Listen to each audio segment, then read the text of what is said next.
When I started my YouTube journey, I became obsessed over these little numbers. 19 subscribers, 29 views. Today I'm going to show you why those numbers don't matter and what actually does. But before we dive in, if you're new here, my name is Jesse, and I help new creators stay motivated and consistent on their YouTube journey. I have 3 main points that I'll be covering in today's video. Let's jump into the first one. I'm calling this first point Mindset Reset, Understanding the Real Journey. Do you know that subscriber and view counts are misleading? Subscribers don't guarantee views. In fact, the average YouTube channel only sees about 10 to 20% of subscribers tuning in to each video. The remaining viewers are either brand new to the channel or they're just not subscribed to the channel. And the algorithm doesn't care about subscriber count. It prioritizes watch time. It wants viewers to be on the platform 24/7. Additionally, a high subscriber count doesn't mean you have an engaged audience. A high subscriber count is cool to show off and inflate your ego, but other than that, there are more important things to focus on. And if you just so happen to have a high subscriber count and a lot of views on your videos, that can create a mental barrier to improvement, thinking that, oh yeah, I've made it. Look, I got the numbers. I got the views. No need for me to improve or continue to improve. I've got it. Never think that you've arrived. Always be learning, growing, developing. Additionally, a certain level of subscribers and views can lead to complacency and discouragement. Again, thinking you've got it all figured out, that you have nowhere to improve. Or thinking, look, nothing's happening. I've been putting in the work, but nothing is happening. You're just not good enough yet. You got to keep leveling up, keep improving 1% better every single upload, every single day. And did you know that YouTube does not recommend videos based on subscriber count or view count on a video? They recommend a video based on watch time, viewer retention, and engagement rates. And let's define what a view really counts as, and that's 3 seconds. Someone just has to watch your video for at least 3 seconds or more, and it'll count as a view. A view doesn't measure actual content consumption, viewer interest, learning or entertainment value, or even the level of emotional connection to the video. More important indicators to focus on are average view duration, the audience retention percentage, the engagement rate, so comments, likes, things like that, repeat viewership, and viewer interactions. So if we're looking to reset our mindset, we need to understand the difference between vanity metrics and meaningful growth. So what are vanity metrics? They are superficial numbers that look good but mean little, such as subscriber count, total view count, likes without engagement, follower numbers, and rapid spikes in viewership that are unsustained. They are easy to see, they're a temporary dopamine hit, have absolutely no correlation to creator success, and can be artificially inflated. Now, what is meaningful growth?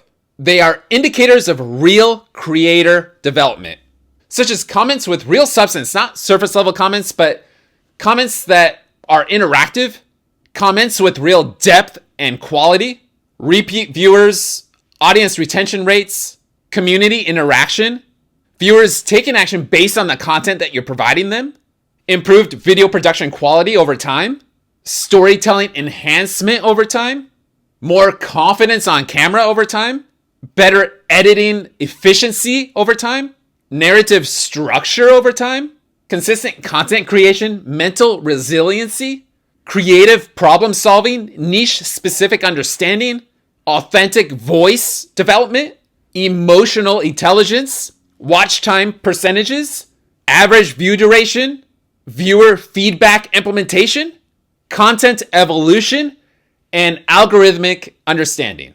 All of these are indicators of real creator development that is witnessed through the videos that are being created. Vanity metrics feed the ego and create temporary satisfaction. Meaningful metrics feed growth and create sustainable progress. Focusing on subscriber counts and view counts also lead to the comparison trap. Unfortunately, comparison kills a lot of creators' motivation. It's very easy for comparison to set in because social media only shows the highlight reels. Invisible struggle periods get hidden, snipped out. which makes algorithmic success look instantaneous. Also, new creators very often compare their beginning to other people's peak, their chapter 1 to other people's chapter 20. What comparison does is it activates your threat response. It triggers cortisol, which is the stress hormone. It reduces dopamine, which is the motivation chemical.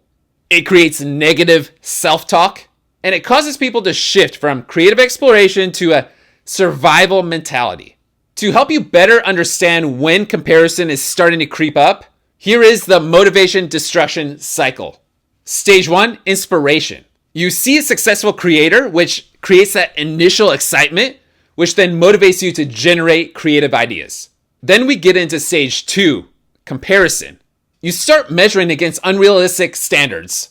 You compare your chapter 1 to somebody else's chapter 20. You then notice the gaps between your current skills and perceived success, which develops imposter syndrome. Then we get into stage 3, demotivation. Creativity just vanishes, disappears, which results in a reduced content output. And then further increases self-criticism, which then leads to a complete shutdown of new creative ideas and output. To pull yourself out of any of those stages, you need some reframing strategies. Begin to view other creators as inspiration, not competition. Focus on your own personal growth trajectory, celebrate small, consistent improvements, and create your own individualized success metrics. Here are some additional tips to protect you from comparison. Limit comparative exposure. Build a personal accountability system for yourself. Develop skill-based goals. And create a supportive creator community around yourself. In the beginning of my YouTube journey, I protected myself in a few ways. I paid for a YouTube coaching program, which then connected me to a like-minded new creator support system, a community that I could tap into. And when you do that, the other new creators within that community start normalizing what you are going through. You start seeing that, oh, that person is going through what I'm going through. That person is going through what I'm going through. And then you start realizing, oh, this is just part of the journey. And another way that I protected myself in the beginning is that I started off with just recording book summaries. It wasn't a specific niche. It was just something that I was already doing. I was reading books already. I was already taking notes on books already. So I took those notes and then started recording myself and speaking out those notes. That's it.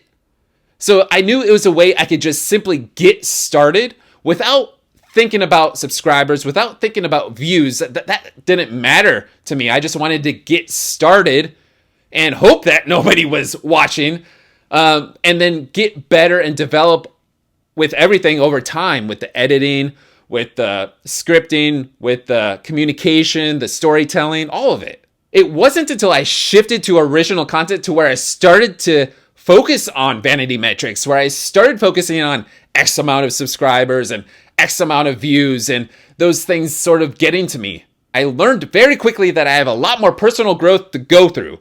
I have more editing improvement to go through. I have more storytelling improvement to go through. I have more structuring of a video to go through. So if there's one key takeaway from this first point, it would be to reframe slow growth as learning and refinement, realizing that success often takes longer than you think. Now, the second point, which I'm calling the 3 meaningful metrics that actually matter.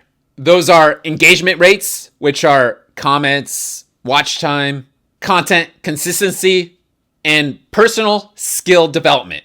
My video on intimidation is where I was gifted my first meaningful comments that felt more valuable than 100 views.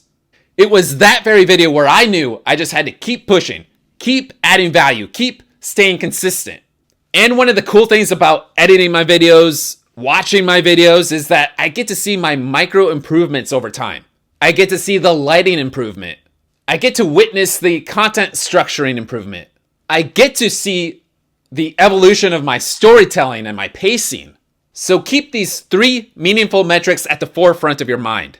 If there's one key takeaway for this second point here, it would be to develop resiliency through skill-based progress. When you make the decision to stay consistent with video, it provides you a timeline showing you revealing to you your progress, your micro improvements over time.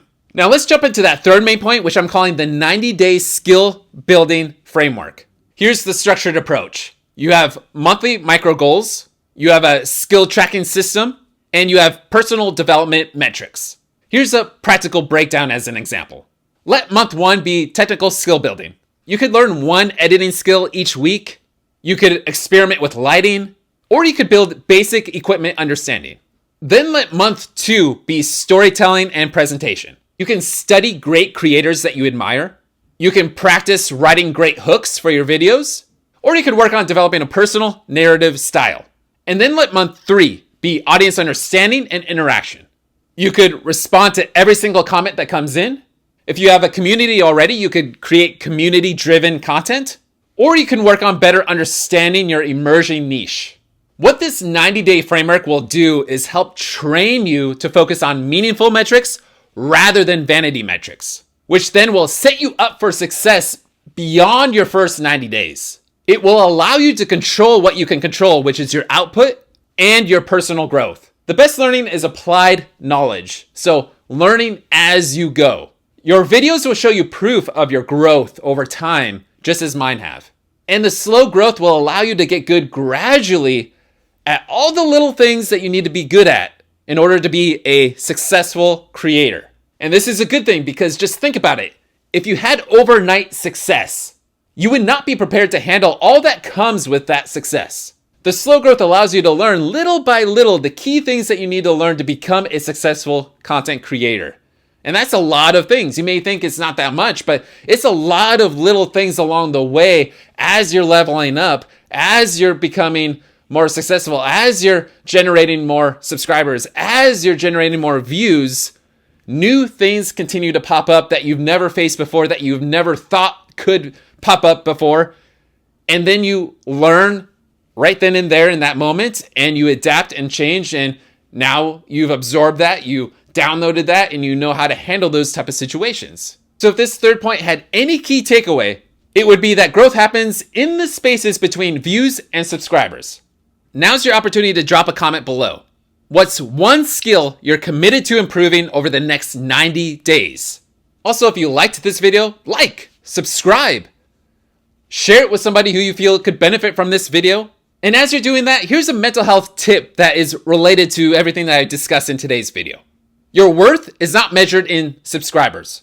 It's measured in courage. The courage to create, the courage to improve, the courage to show up even when nobody's watching. And as always, be kind to yourself so that you can be kind to others. Serve yourself so that you can serve others. The whole idea of this getting yourself right in the first 90 days is focusing on yourself, focusing on being kind to yourself, focusing on serving yourself. Why? So that you can then be kind to others, so that you can then serve others, add value to others, help others achieve what they want to achieve so that they can help achieve what you want to achieve. Until next time, take care.